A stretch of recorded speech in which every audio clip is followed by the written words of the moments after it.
The numbers are down. A client has left. The launch did not perform.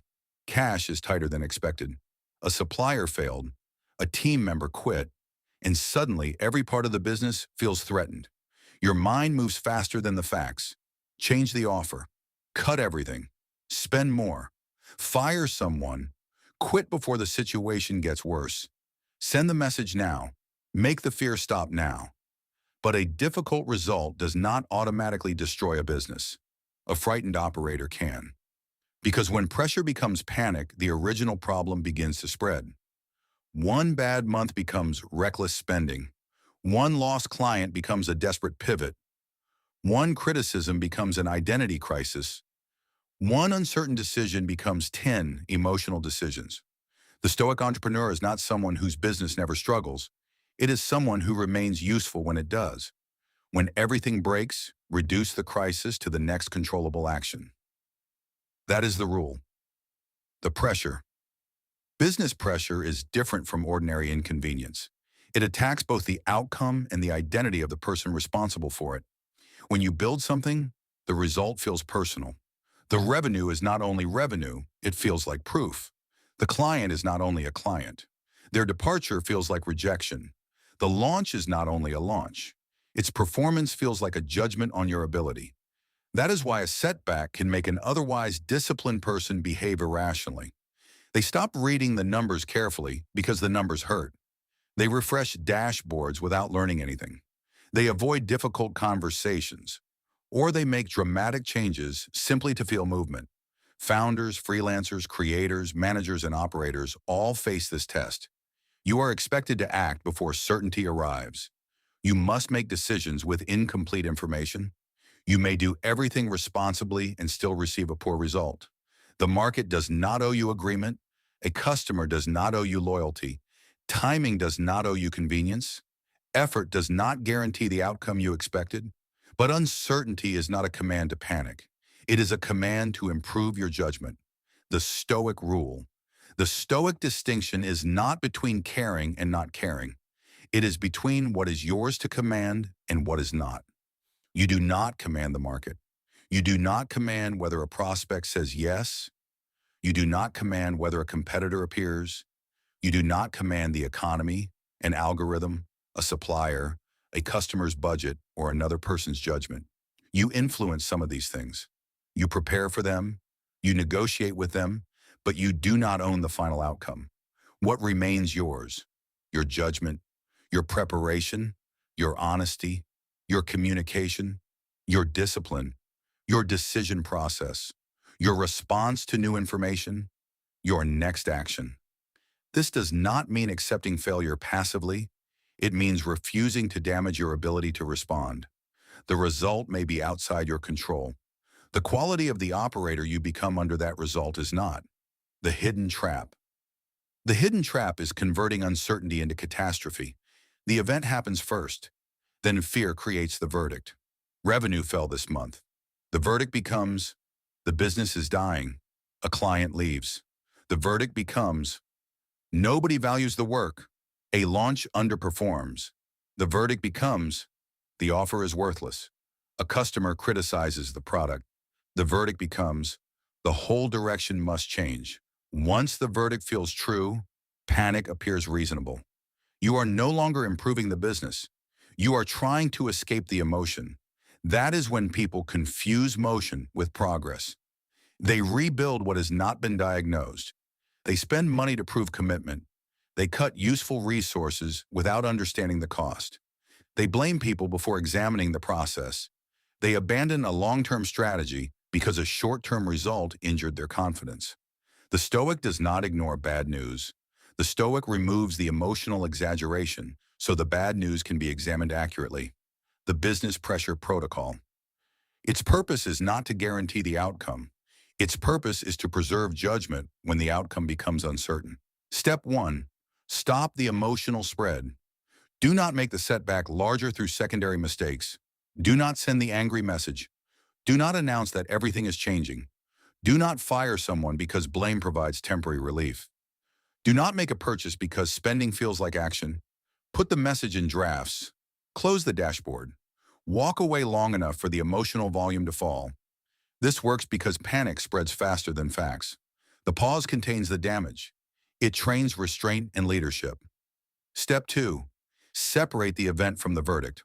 Write what happened in measurable language. Then write what your fear is making it mean. Event. Revenue fell 18% this month. Verdict. The business is finished and I am a failure. Event. The client ended the contract. Verdict. Nobody values what we provide. Event. The launch converted below expectation. Verdict. The entire offer is worthless. A result is information. A verdict is an interpretation. This separation works because information can be investigated. Shame cannot. It trains accurate judgment. Step 3. Define what is actually at risk. Ask, what must be paid? What must be delivered? Which customers are affected? What deadline cannot move? How much runway remains? Which decision must be made now? Which decision can wait? Do not call the entire business a crisis when only one part is under pressure. A vague crisis feels infinite. A defined problem has boundaries. This trains clarity and responsibility. Step 4. Control the next action. Do not try to control the entire future. Choose the smallest action that materially improves the present. Call the next client. Follow up with the strongest lead. Collect the overdue invoice. Resolve the customer complaint. Cut one cost that does not protect delivery or growth. Improve one weak part of the offer. Review one broken process. Ask one customer why they did not buy. Send one clear update to the people affected. Useful action reconnects you to reality. It replaces imagined catastrophe with information. It trains agency and execution. Step 5. Delay irreversible decisions. Do not quit, fire, spend heavily, rebrand, or abandon the strategy merely to escape discomfort. Some situations require major change, but major change should answer evidence, not emotion. Set a review point. Define what facts would justify the decision. Ask what the decision will cost if your current fear is wrong. Desperation wants dramatic relief. Discipline wants a decision you can defend after the emotion passes. This trains patience and strategic control. Step 6. Review, adapt, and continue. Once the immediate pressure is stable, convert the event into instruction. What assumption failed? What signal did you ignore? What process allowed the problem? What did the customer reveal? What should be simplified? What standard must change? Do not turn the review into punishment. The purpose is not to prove that you should have known everything. The purpose is to become better prepared for the next test. This trains resilience, not the resilience of pretending the setback did not matter. The resilience of becoming more accurate because it did. The protocol in the field. A major client leaves. The reactive operator sends a defensive message, discounts the service immediately, and assumes more clients will follow. The commanded operator pauses. The fact is clear. One client ended the agreement. The story is not yet clear. They identify the immediate risk, revenue exposure, outstanding work, final payment, the effect on capacity. Then they choose the next action, request useful feedback, secure any outstanding obligations, contact the strongest qualified lead, review whether the departure exposed a real weakness or merely a change in the client's circumstances.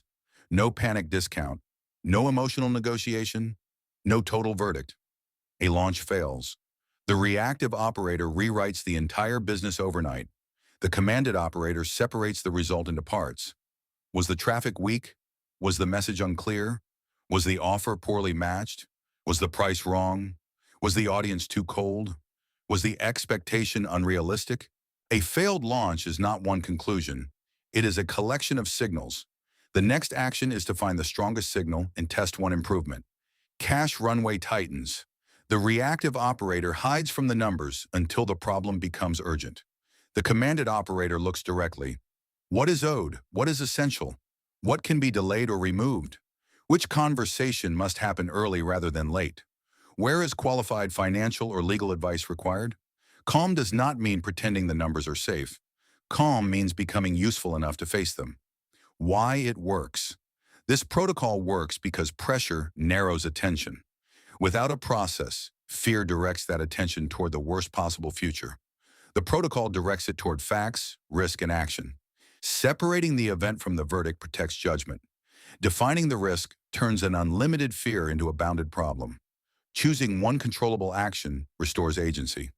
Delaying irreversible decisions protects the future from the emotion of the present. Reviewing the lesson turns pain into information. This is not emotional suppression. It is operational discipline. A calm operator can still close the business, change the model, end a partnership, cut a cost, replace a process, admit that an assumption was wrong. Stoicism does not demand stubbornness. It demands that change come from honest judgment rather than panic. The field test. Take the most urgent business problem you are facing and complete the business pressure audit. Write, what happened? What story am I adding? What is actually at risk? What remains under my control? What is the next useful action? What irreversible decision should wait? What lesson will be reviewed after the pressure passes? Keep it to one page. Then complete one controllable action before checking the problem again. Make the call, send the invoice, review the numbers, resolve the complaint, request the feedback, cut the unnecessary cost, finish the deliverable. The purpose of the test is not to make the fear disappear. It is to prove that fear does not have to command the next action. The command gained. Business will never offer complete certainty. Some plans will fail. Some people will leave. Some decisions will be wrong. Some work will not receive applause. Some outcomes will remain unfair, delayed, or outside your control. The goal is not to build a life where nothing breaks. The goal is to become someone who does not become useless when it does. You see the fact without turning it into identity. You face the numbers without surrendering to shame. You change direction when evidence requires it. You continue when discomfort is the only reason to stop. You communicate without spreading fear. You act without guarantees.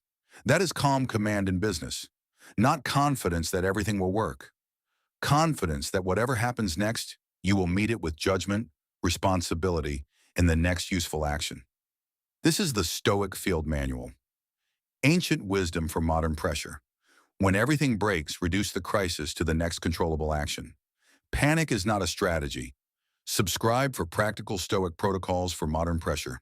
And comment with the business pressure you want a field protocol for next. Command is quiet. Practice it.